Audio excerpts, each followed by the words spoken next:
Hey guys, has your garage door been sounding more like a train? I think it's about time to replace your rollers.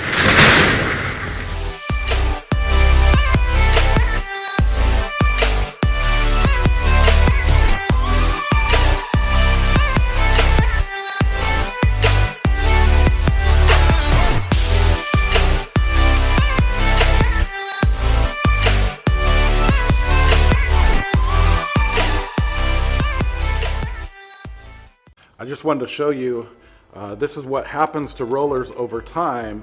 The ball bearings wear out and the wheel will be loose from the stem. The looser the roller is, the more noise it makes, the easier it is for it to pop out of the track. It can cause your door to get jammed. It can cause panel damage. So it is something that you should think about doing every 10 to 15 years. So a lot of people think, hey man, replacing my rollers, that's easy. I can do that. I just take all the screws out and I can pop the rollers in, put the screws back in. For one, that's a really long way to do it. Also, if you take all those screws in and out, you're likely to over tighten them. They'll loosen up over time and fall out. So you do want to be careful about messing with all the screws. This bottom plate that holds the bottom roller, it's connected to the cable and it's under immense tension. You cannot remove the screws on this piece unless you first unwind the spring tension or lock it down. Today we're going to go over how you, the do-it-yourselfer, can replace your garage door rollers safely.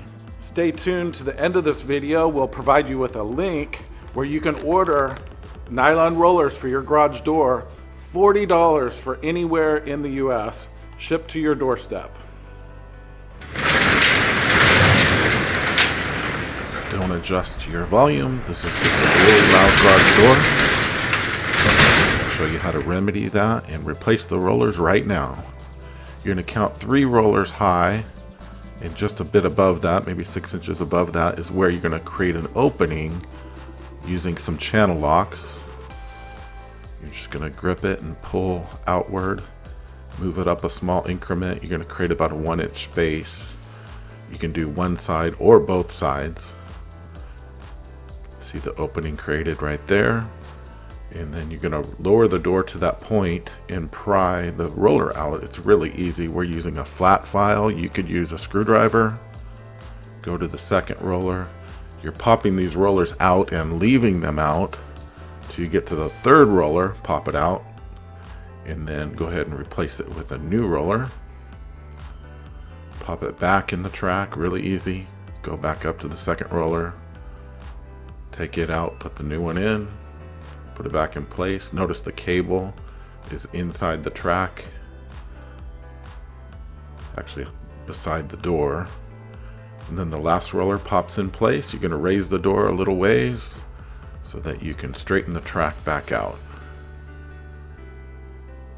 The track doesn't bear any weight in the vertical, it just acts as a guide.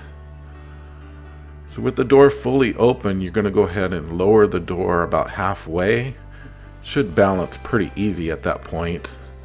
Notice that the upper track has some flex in it. You're going to go ahead and twist it and push up. And at that point the roller will pop out. You're just going to leave it on top of the track till you get both rollers out. Go ahead and grab a new roller. Take the old one out, put a new one in. Twist the track just slightly and it'll pop into place. Same thing with the second roller down. Take the old one out, put a new one in, slight twist and push it in. It'll go right in. Then you're going to do the other side. Same exact thing. This is how a door is supposed to sound, although this is a commercial door. It's kind of heavy and kind of a little bit noisy anyway, but notice how loose these rollers were. They were, my gosh, they were just about ready to fall apart.